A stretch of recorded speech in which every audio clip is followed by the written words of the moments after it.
that you've made it into this space for our webinar series. That is a continuation on a webinar series that started last year. My name is Marsha Harvey Saxon, for those I haven't met, and I'm the founder of Southnord. And just a little housekeeping, we are recording the session so that it can be shared with people who can't make it today, but who want to take part and listen to Max's presentation and the questions that might arise from it. So if you don't want to be seen in the recording, maybe you can take your name off, like rename your profile, and keep your camera off. If and also the way we're going to do it is that Max will speak for about half an hour and present for us, and then we'll have an open Q&A. If there are any questions, you can write them down and save them for that. You can write them in the chat and I'll read them, or you can just turn your mic on and ask directly if you like. But that will be after Max's presentation. So I hope that you'll all keep your mics off until then. But I also just wanted to, for the record, tell you a little bit about Southnord and how we work and how this webinar fits into how we work. So we're a Stockholm-based Nordic platform, artist and curator run. And we have a mission to make space for Black and Afro-Nordic artists, curators as well, and other creatives. And we do this through 3 different ways. We do this through exhibition making and event curation. And our nomadic triennial is one of the biggest manifestations of that part. We do it through archive building, where we have a growing art collection. And right now we have our second collections exhibition at the gallery. So please pass by Södermalm if you're interested in seeing that. But we also have a digital archive of artist talks and interviews. We have a physical library full of reference books. So you're also welcome to come to the space to see that. And lastly, we work through our incubator, and our incubator includes our Up Next, which is a program for young artists and that are paired with young curators. And the open call for that is coming later on this spring. And our residency program, which we were very proud and excited to launch last year in collaboration with Lusaka Contemporary Art Center, LuCAC, and Max Diallo Jakobsen was our very first residency award winner. And so we felt that it would be really interesting for not only us, but for everyone to hear about Max's experiences at LuCAC and in Zambia, and how this residency, this time in Zambia has fed into his practice. So I think with that, I will leave the word to you, Max, and I'll mute myself. Thank you so much. Thank you, Marcia. And thank you to all of those who've joined. It's really fun to just get an opportunity to tell you about how much of a great time I had in Lusaka in Zambia. And hopefully, sort of my vision for this talk is for those who are interested in applying, it can give you a sense of what to expect. And for those who are just curious to see what Southnord is up to and what the purpose of this residency is, this will give you an insight.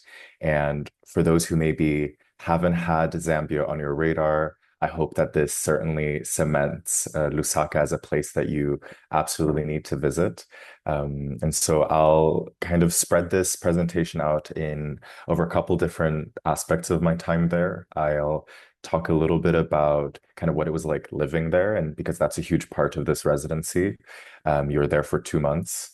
And then we'll talk a little bit about the events we organized together alongside the Lusaka Contemporary Arts Center.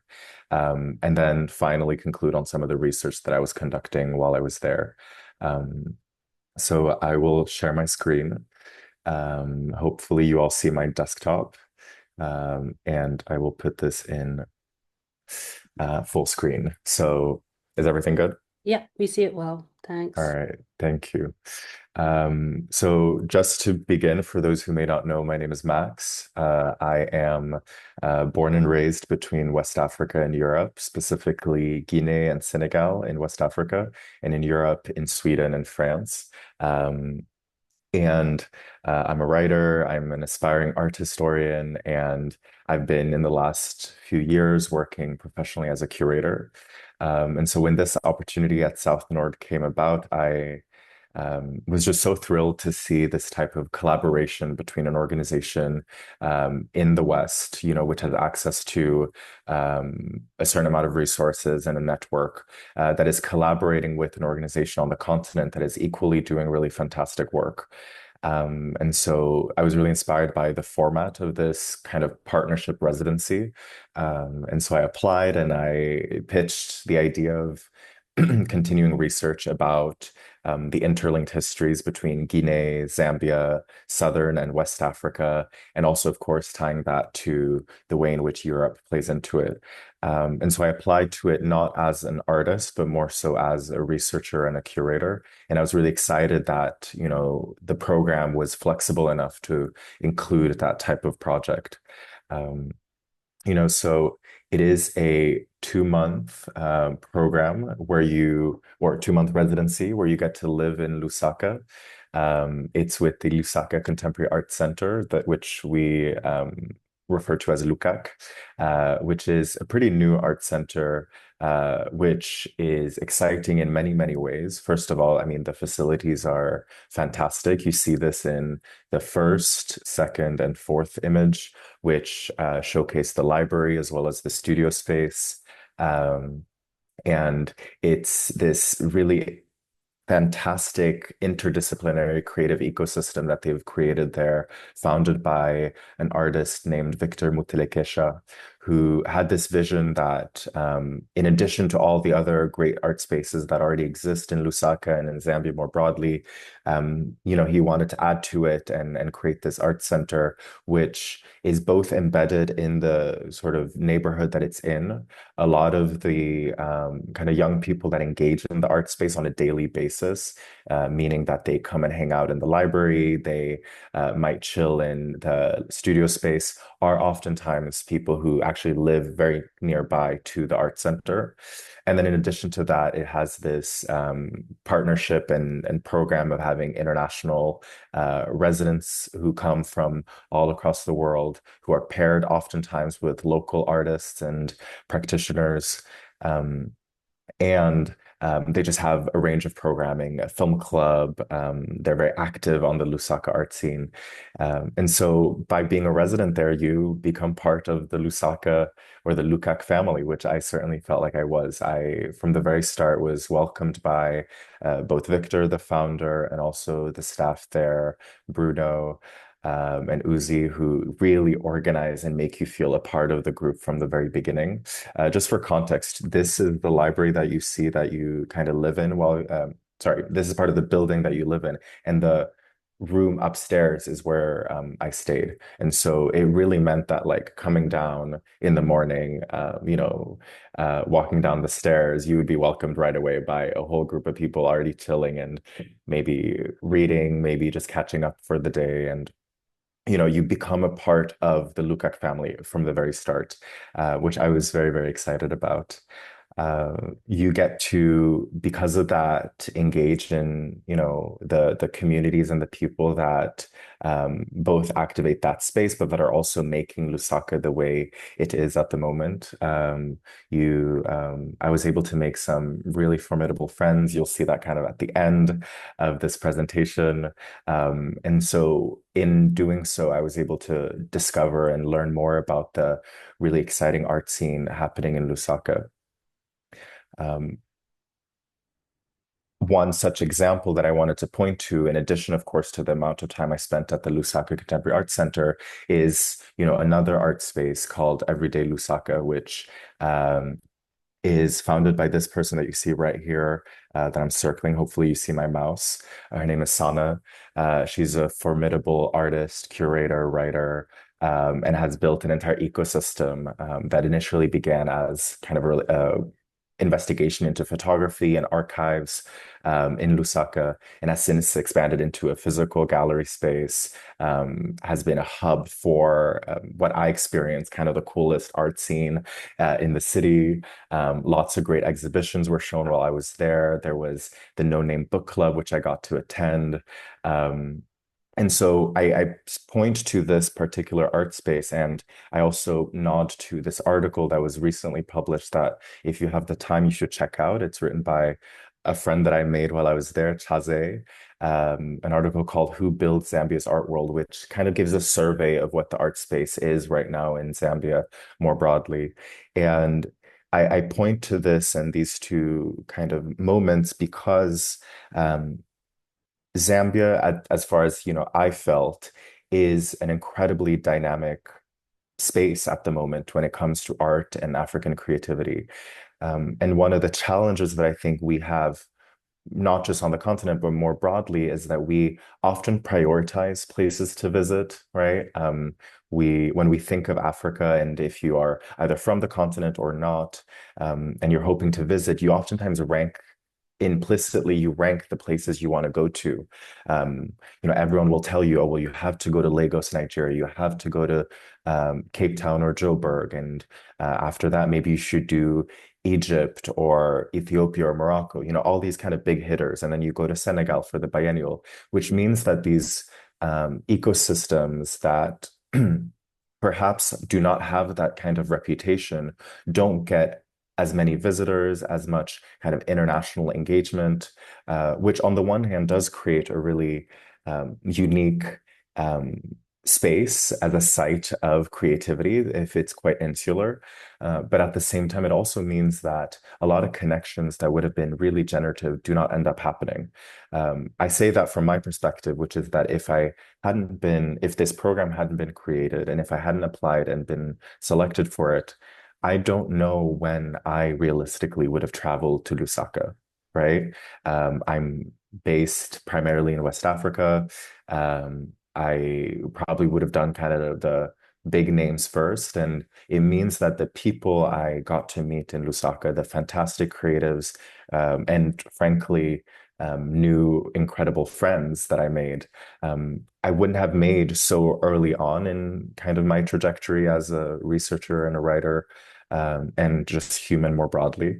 So I'm really grateful to have had this opportunity that disrupted that and pushed me to go to a place that, many people have not been to, many people in my circle have not been to, and make these bonds and bridges between and across the African continent, that otherwise don't necessarily make themselves happen otherwise. I got to travel across the country. I'm pointing to just one of many encounters that I made. This is with Laurent and Agnes Yombwe, who are these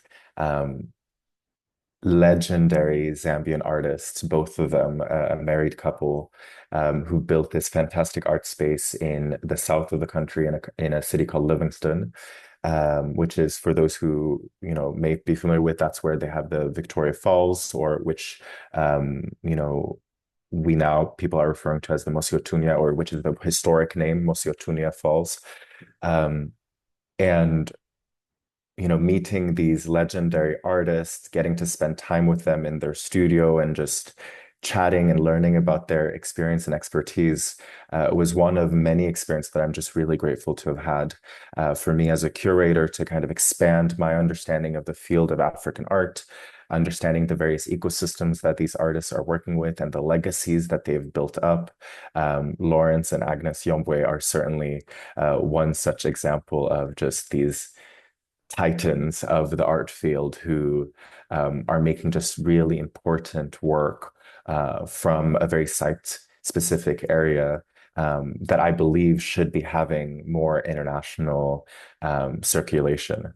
Um, and then, in addition to these 2 months of a very like informal moving around, traveling across the country, visiting artists, galleries, collectors, studios, I also got to have my chance to kind of present some things to the public. The concept of this program is that it should be an exchange, right? Like I got the immense privilege of learning so much from my fellow friends and creatives in the Lusaka art scene. And in turn, I got to present a little bit about my work.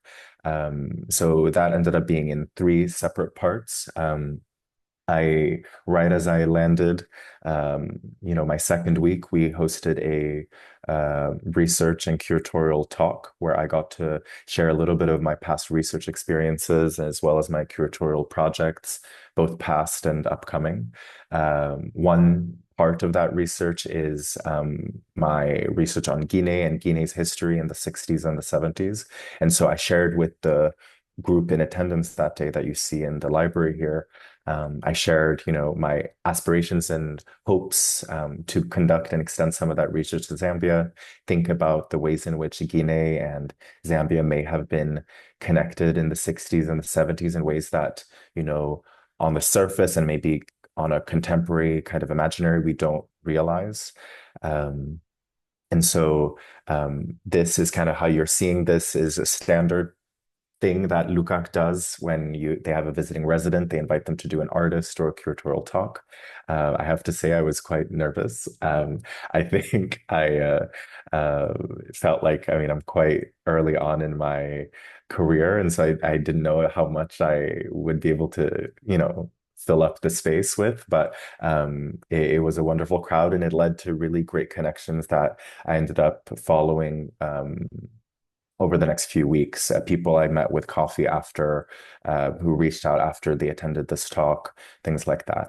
Um, then, as since I come in as a researcher and a curator, it was really interesting for us, along with the LuCAC team, to think a little bit about how I might kind of engage with the scene in a way that both felt like a natural extension of my own practice and research, but that could also be really beneficial and exciting for um, the people in Lusaka and people who might want to attend events at LuCAC. And so we came up with this idea to launch a film series. And so I'll briefly stop my sharing this presentation, and hopefully you still see this. I'm opening up my website.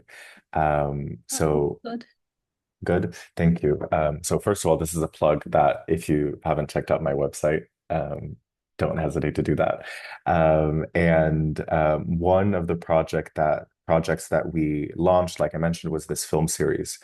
We called it References because on my website I have this tab that sometimes takes a little bit time to load, which was just honestly started as a project for myself and kind of a public facing personal research database where I upload on my website books that I've read that I think kind of exist within the constellation of my research and thinking, exhibitions that I've attended and really been inspired by.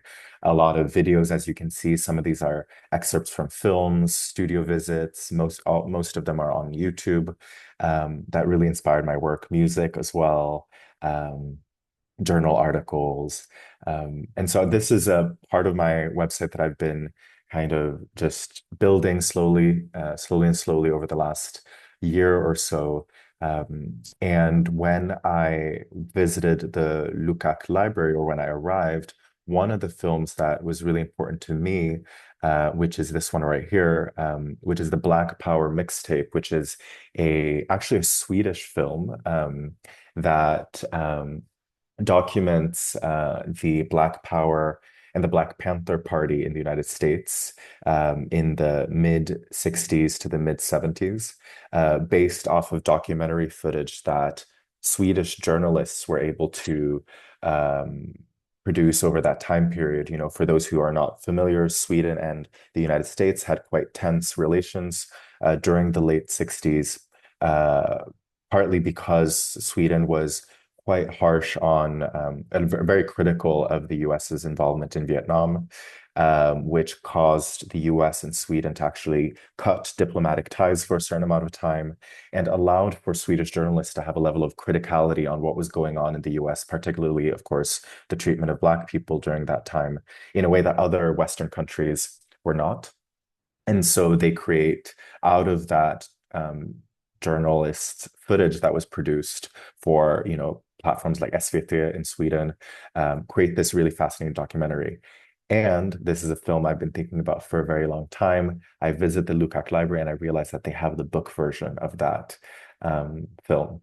And so out of that, alongside Bruno and Uzi at LuCAC, we come up with this idea that maybe we should have a film series. And so we envision it as an extension of this references page on my website.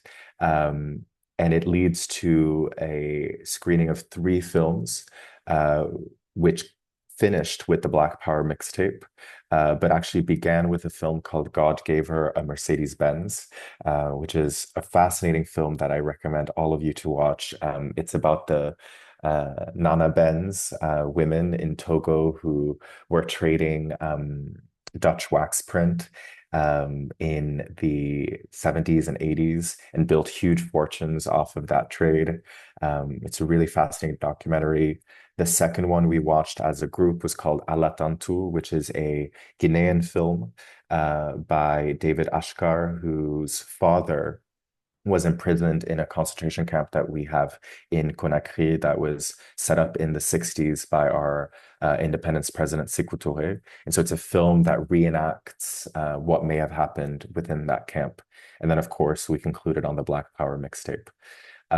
So I'll go back to the presentation slide, but this is one example of something that we kind of invented on the spot. This wasn't something that I pitched when I applied for this residency. It certainly was not something I had intention to do when I arrived there, but it developed organically and became both really important for me as a researcher and a curator to organize this film series and test that out and realize that I've really been fascinated with film, but now I'm realizing I may be more passionate about it than I had maybe envisioned or imagined.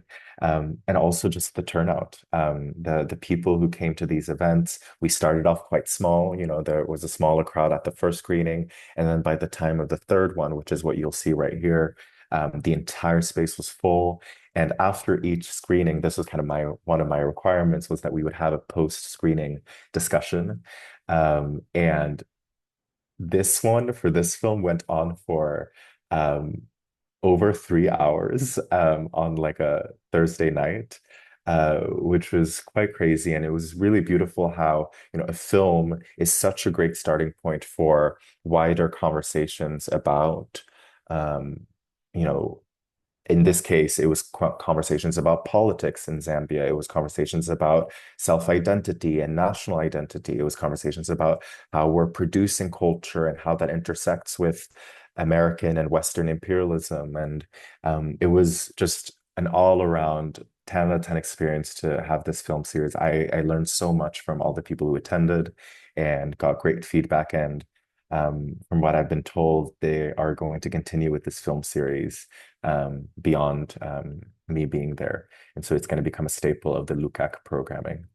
Um, and then the final kind of event that we organized as part of my residency, this was in the last week that I was there. They tend to, if they have artists in residence, they tend to stage an exhibition. Of course, for me, that wasn't necessarily something that I was hoping or intending to do. But instead, we thought it'd be a cool way for me to share some of the research I've been doing because, in addition to organizing these film screenings and in addition to kind of, being embedded into the scene and visits and all those things, I was also conducting that research that I mentioned at the start, kind of investigating the histories of Guinea and Zambia and West Africa and Southern Africa more broadly during the 60s and the 70s. I was really not stunned. This was something I expected, but in Guinea, we know very little about Southern Africa. We know about South Africa, partly because of Miriam Makeba, who I'll talk about briefly. But if you ask a Guinean, or if I told people back home, oh, I'm going to Zambia in a month, they would be like, oh, I don't know where that is. And, vice versa, right? Like in Zambia, they weren't very, very familiar with Guinea. And so I'm curious as to why I'm not curious, maybe that's not the right word, but it's a fact that we are quite divided at the moment on the continent, quite separated, quite insular in our various regions. And One thing we do know more broadly is that that hasn't always been the case. In the 60s, our countries, as they were being formed and created, were very much in solidarity with one another. Um, and so that's what I wanted to research. And so we presented it at what we called an open research studio, which I again did not expect this many people to attend. I had told them to like add maximum 3 rows of chairs, and then they, had to add more. Where we put up some articles up on the wall that I'm about to show you. We spread out some books that people could peruse through. We staged a conversation between Bruno, one of the artists and curatorial assistants at LuCAC, and me. And yeah, it was a really fun event. Again, this one went way too long, way over time, but it was really, really fruitful. I thought I'd share a little bit of like what those articles and what that research was. Um, Most of the research ended up being informal conversations that I had while across Zambia.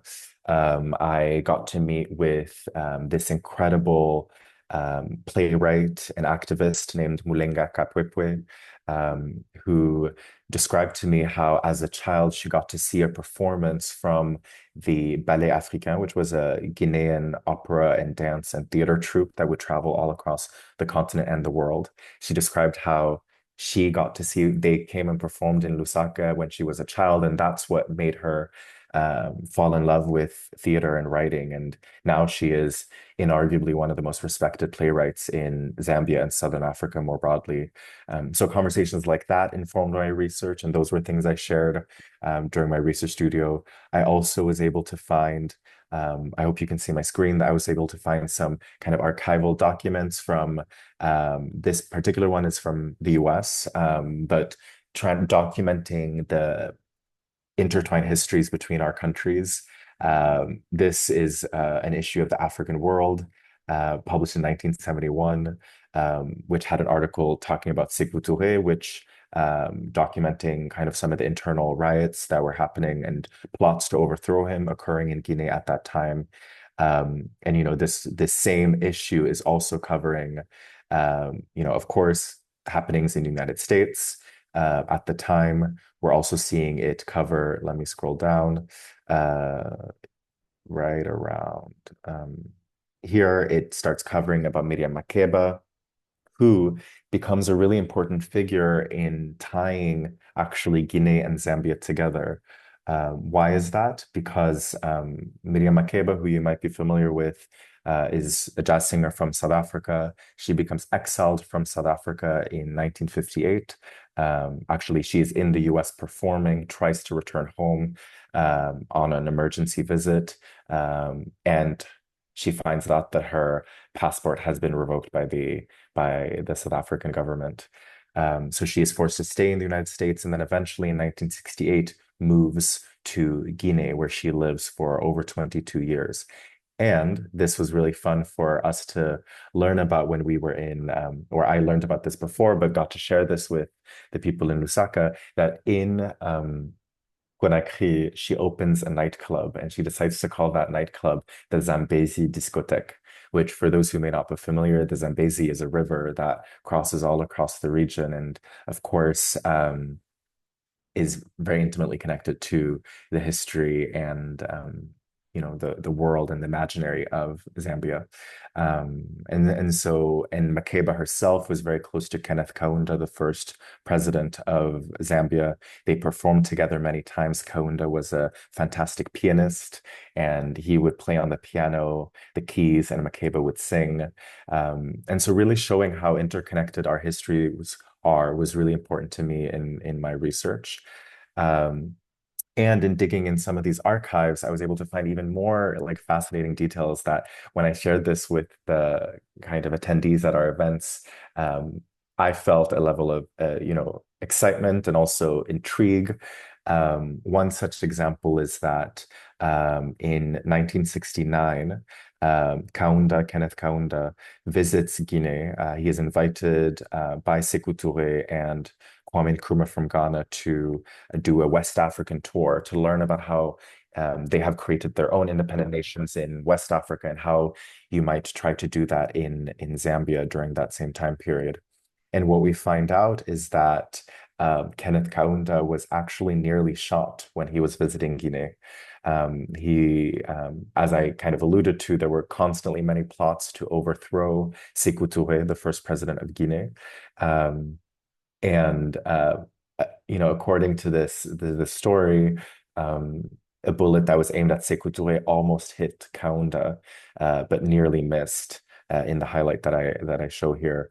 And so, to me, and kind of when we were discussing this as a crowd, that was a really another really fun moment. Sorry, not this. This is not a fun historical moment, of course, but the reflection of it was a really special moment for us all to think about how these countries, which today feel so incredibly distant, actually have had really intimately intertwined histories.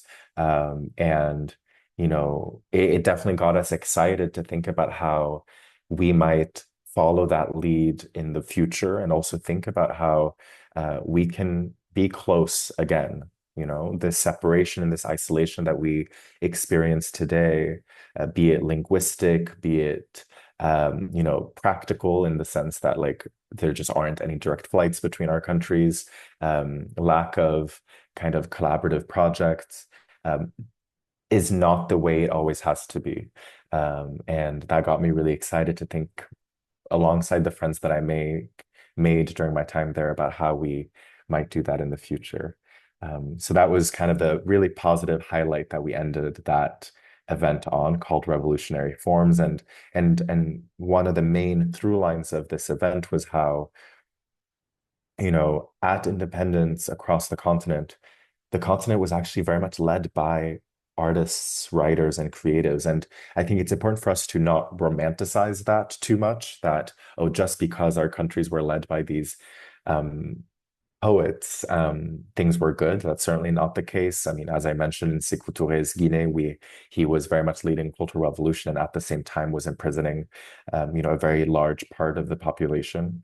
Um, not to romanticize that time period, but to think about how important culture and creativity is to uniting nations and creating a nation and bringing people together, which I certainly do think that many of us can agree is not in the same way a priority of governments today, for a range of reasons.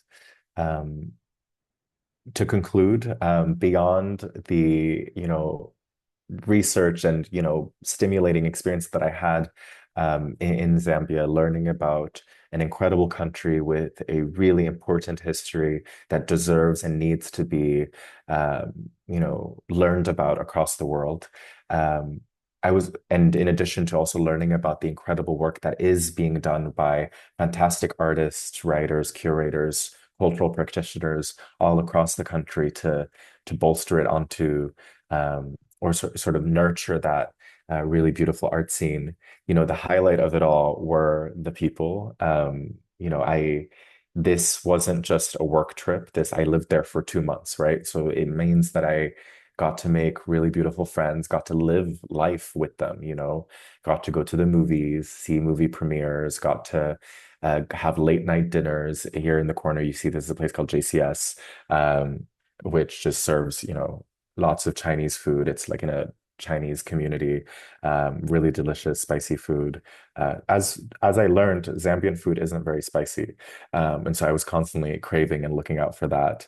Yeah, I got to meet really talented artists and just friends and people who weren't creatives as well, and just had a fantastic time. So these are some of the incredible people I got to hang out with. And this right here on the right-hand side, you see this was a farewell dinner that we did about, a little bit over a month ago now, or in early January before I left.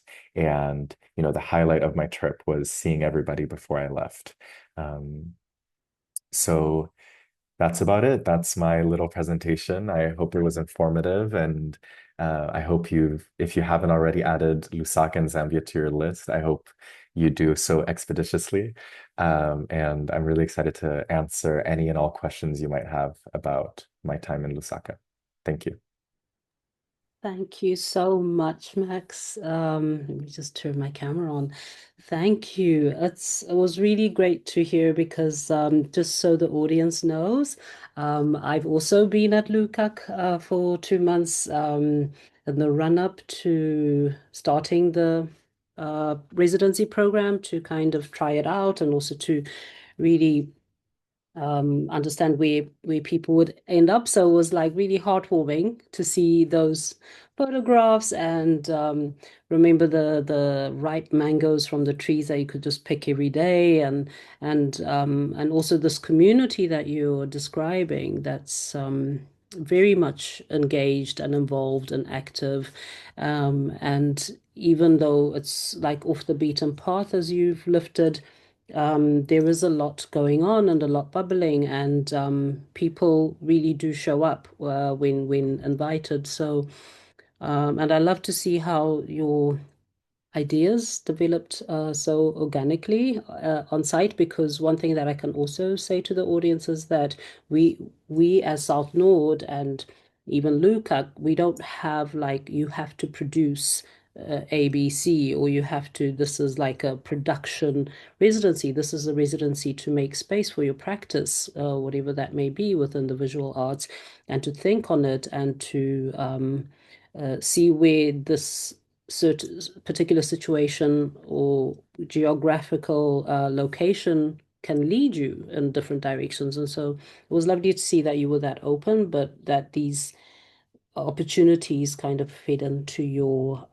practice and enriched it in some way. I was wondering before I open up to everybody else, like I hear the positivity, but what were your challenges? I mean, living in Lusaka or just being on this residency, or if it's someone who's maybe never been to Africa or Southern Africa in particular, what kind of tips would you give? Like, what are the things that aren't um, as easy or like just practical tips? Because now it sounds like it's a paradise, which it is, but also, yeah, just to give some realistic advice for people who've never maybe traveled or been away from the Nordics for that long. Oh, that's such a great question. And first of all, thank you for all the kind words, as always. Gosh, yeah, I've kind of presented it as like a paradise, and to be very honest, like I mean, no place is perfect, but Lusaka really was great.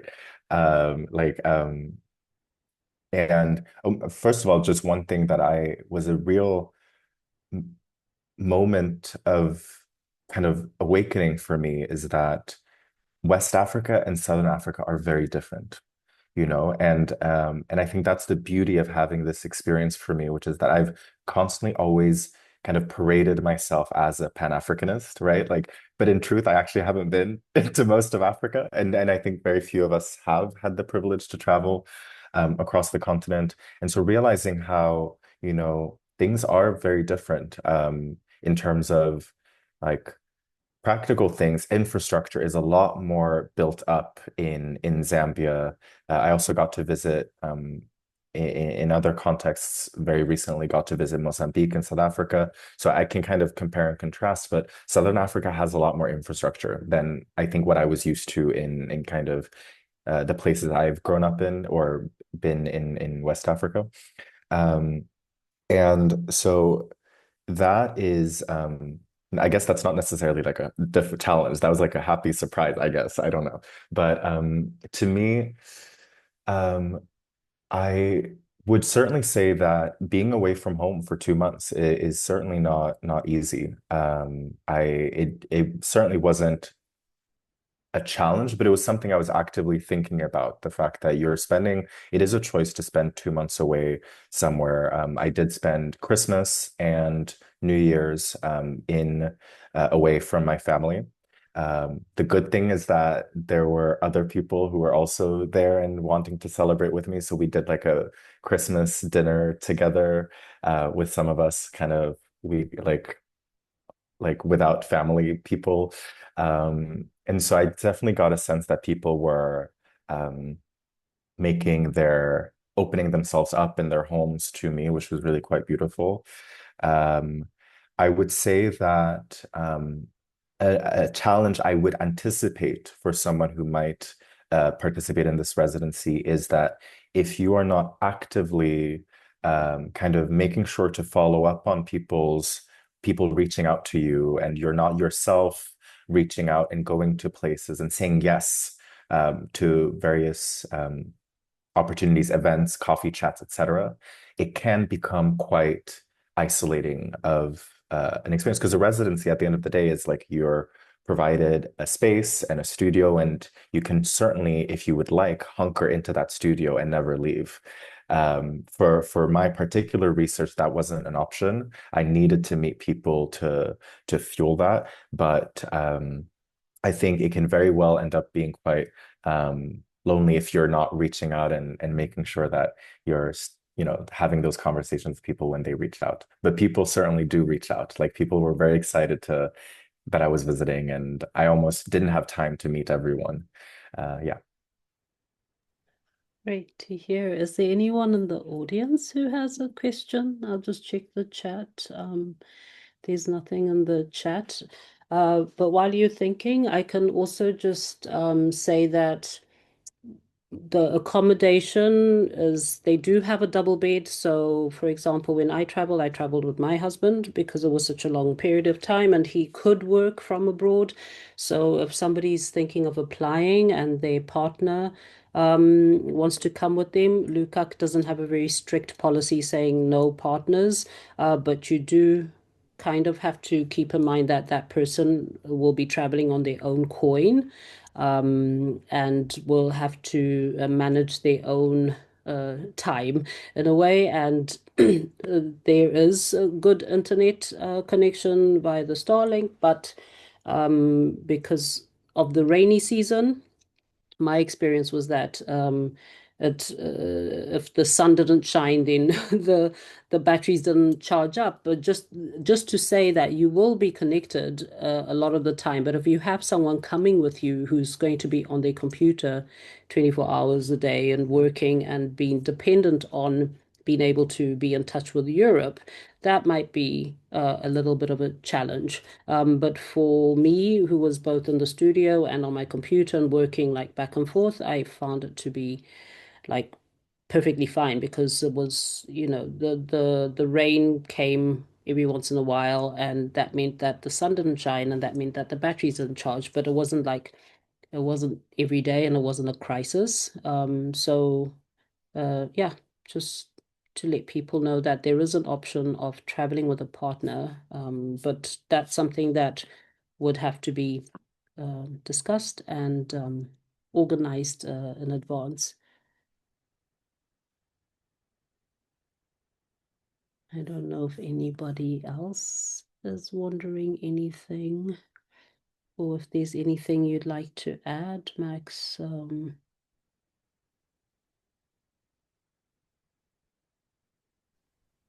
This is Andrea. I just wanted Yep. to ask Max something, but I'm having trouble with my video. Just a little bit about his research. Um, Max, you were talking about doing the research. Is this like analog wise or digitally, or I mean, what did you find in the library at LuCAC? Oh, that's such a great question because thank you so much. The LuCAC library is a gem. Like I believe so much in the importance of a collection of books of a library and the important work that libraries do. Not just actually before I talk about my own research, just the way in which that library was a living space, right? Like it was the space that a lot of people were hanging out in, but also, being influenced constantly by those books. We would take them off the shelf and just leave them on the table sometimes, and people would flip through.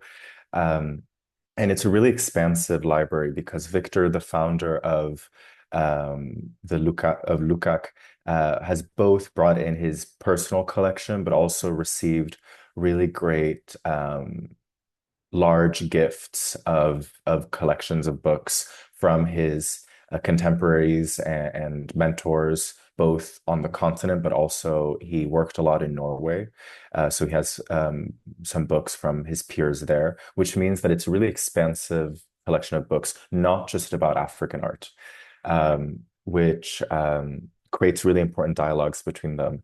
Um, in terms of my own research, I was really excited about learning about Zambian art through not just, of course, the conversations I had and the meetings with artists, but through the books that existed there, many books that actually are not available internationally. I think, and that made me reflect a lot. Sorry if I'm veering away from your question, but reflect a lot on how uh, we think about publishing and the circulation of these books dedicated to artists, art scenes, and their legacies, which one are not available maybe abroad, and then conversely, sometimes there are books about a place that are not available in the actual country that that it is about. So, for sort of as an example, I got to read a lot about Zambian artists, the Piris. I got to learn about the Yombways through, small little pamphlets or, small sized pamphlets that were available in that library. And on the other hand, all the documentation that I just showed you on my laptop about Kaunda, Makeba, all of those documents and archives are behind paywalls and that are inaccessible to, the regular person and are only available to kind of academic scholars who have access to kind of institutional credentials. And so I was trying to bridge that. So I printed, I'm not, necessarily allowed to do this, but I printed a lot of those texts, and all of them remain now in the LuCAC library, like the articles I found about Kaunda and Makeba. And so it felt like a really beautiful dialogue between their fantastic library and some of the archive that I was able to kind of get to. Um, and I guess I'll add as a final thing, which is that there's really great work being done outside of LuCAC as well in terms of documenting. There's, of course, there's the Everyday Lusaka space that I mentioned. There's also a really cool office called the Livingston Office for Contemporary Art, based in Livingston, that has, it's even probably more kind of book and research focused than LuCAC even is. It's led by this fantastic artist and scholar, Anawana, and is also just a really beautiful space. I didn't get to spend as much time there, but so both, yeah, I would, to your question, both analog and also a lot of kind of digital books and research. Yeah. Great, thanks for that. Well, thank you. We have a hand raised, Misello. Hi. Okay, I'm actually joining you from Zambia, so I have no hi. interest, or obviously I can't apply. But yeah, I met Max while he was here, and I'm wondering what you would consider something like unexpected that you think people might look forward to. And obviously, like, people have different goals from you in coming to this residency, but what's something unexpected in your practice that you got from your time here? Oh, thank you, Micello. First of all, Micello is like in half of the images that you just saw on that presentation. She's in them. Because Micello would always show up to my event. And also we got to explore the city together. And Micello is one of these examples of like the pillars of the creative community in Lusaka. And yeah, one of these surprising things is I was really excited to see how um, interdisciplinary the field is and how much it is actually spearheaded by young creatives. So one example is that when I walked down, as I mentioned at the start, your bedroom in the art center is upstairs and downstairs in the library. So I remember walking down like one morning, I think I might have still been in my pajamas, walking down to maybe make some or, get something downstairs. And then there's at the time I didn't know who they were, but I got to know them eventually. But three young boys making beats and writing rap lyrics in the library. And I was really just impressed by, oftentimes we think of these art centers like a place like LuCAC or any of the other ones I mentioned as quite strict spaces, right? Like, oh, this is where fine art takes place, and this is where these highbrow intellectual, highbrow kind of academic conversations are happening. But the truth is, the people that are actually making those spaces alive, as I experienced it, in many ways were led by young people who were having deeply intellectual conversations and at the same time could very quickly, or were having intellectual conversations about forms that were relevant to them and to us, and that was really exciting. Kind of seeing how we had a film club at LuCAC that was working on a film and workshopping a script in that library. At the same time, like down in one of the offices, you would hear someone like creating a new beat and rapping over it. And then at the same time, like 50 feet away, you would have the studio space and someone painting on a canvas. Um, and I think that if I can extend that to the larger art scene, I think that's something that permeated throughout all of it. To kind of bring your name up again, Misero, like there at the Everyday Lusaka, which is a photography, primarily felt like initially a photography gallery that has since expanded into other mediums, also hosted the No Name Book Club, where we met and sat on the floor and discussed a book together. And that was also something that was spearheaded by, just young people wanting to have that space to talk about books. And it's something that, to conclude, I haven't been experiencing as much in other art ecosystems that I've engaged in, where, larger institutions are very rigid and therefore, and only, give space and voice to very established, be it researchers, curators, artists, etc. Which I think contributes to the dynamism that I experience in Lusaka and that I truly hope I'm confident it will continue to have, and what I think people will be happily surprised by when they come and visit that space. And while I'm on that note, for those who may not be familiar, they are launching something called the Museo Tunia Perennial, which will be a large art exhibition, I believe, happening in the fall of this year, somewhere around October, or maybe earlier. And it'll be hosted in and around Livingston.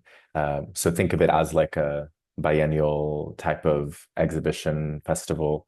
And so they're hoping for people to come. So if that aligns with your schedule, do not hesitate to put that on your calendar.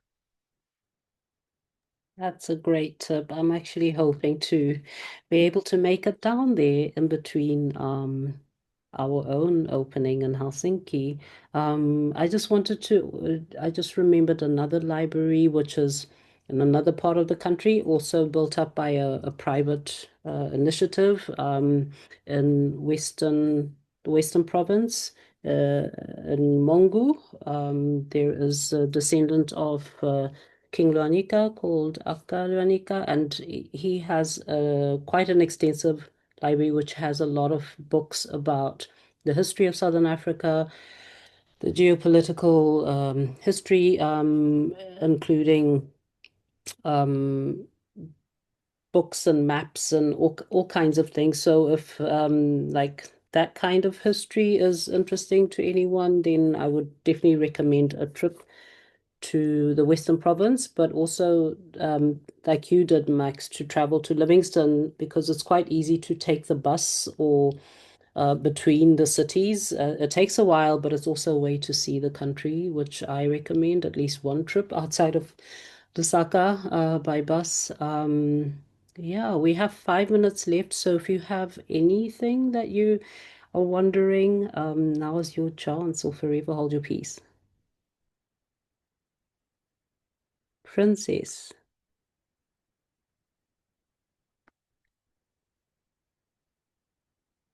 Princess, do you want to say something you wrote in the chat? Ah, with buses. Okay, great. Yeah, good, good, good. Best way, best way to travel. Yeah. We Um, also have, not to put him on the spot, I don't know what he's up to, but Bruno just joined the call.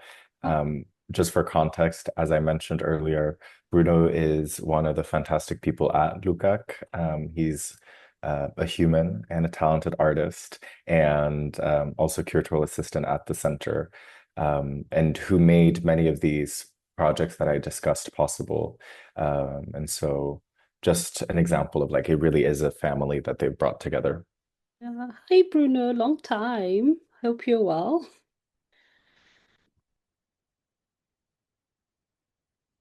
Yeah. So what I'm thinking is that we can start wrapping up, and if there are any questions that come up after the webinar, before the deadline for applications, feel free to email us on hello@southnord.com, and we will try and answer.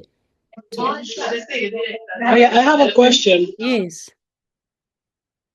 Yeah, my question is about, so my work is like video video work.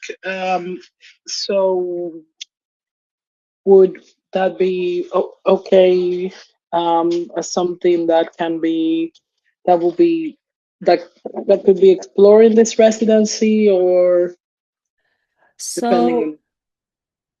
great question, Princess, because then I can also clarify what Southnord is prioritizing. So LuCAC welcomes, I think, all practices, but this particular funded residence by Southnord prioritizes visual artists in an expanded sense. So we think of video works as part of that expanded visual art field.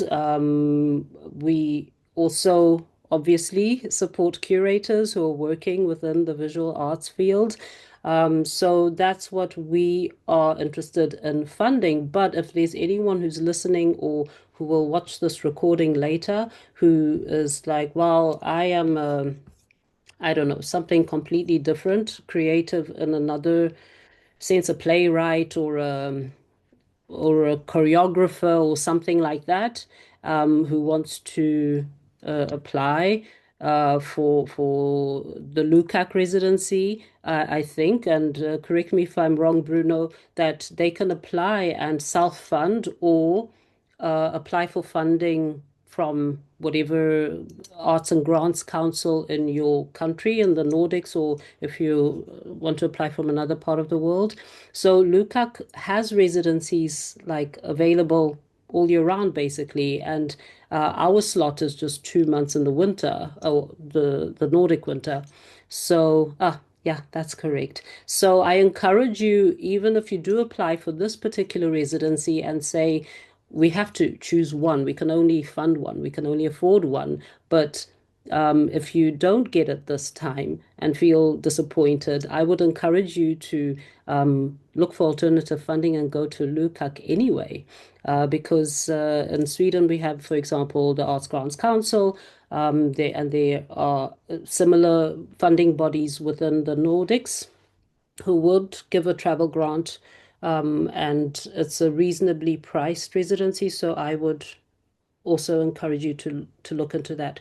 But yes, to answer your question briefly, video art is something that we consider visual arts. So please feel free to hand in your application. And what we do, so it's very transparent for everyone, is that we will look at it at Southnord, and then we look at it together with the team at LuCAC, and together we make a choice. So it's both spaces are looking for the resident that will yeah, that would work well both at LuCAC and that kind of meets what Southnord is trying to do with this residency. Okay, thank you very much. Because like even though like I'm a video editor as profession, but this the project that I'm thinking about looking for residency, I also record the material myself, and it's something that started in 2019, and then in 2020 it was part of an online exhibition. But it's something that I want to keep exploring and doing because it's a series. And so yeah, we'll see. Yeah. Thank you so much for the Yeah. tip. Any other questions, feel free to send an email, like I said, to hello@southnord.com. Yeah, we'll answer it. We're kind of out of time now, so I just want to take the opportunity to thank Max so much for letting us into your journey at LuCAC, and it was really yeah, I'm looking forward to following your journey moving forwards, because you have a lot of promise. So we're so grateful that you were our first resident, and definitely won't be our last. And for everybody else, thank you so much for joining us this evening and for your attention, and look forward to your applications. Tell your friends, tell your relatives, whoever might be eligible, that our deadline, our open call is out now, and the deadline is coming up. So yeah, please apply and enjoy the rest of your evenings.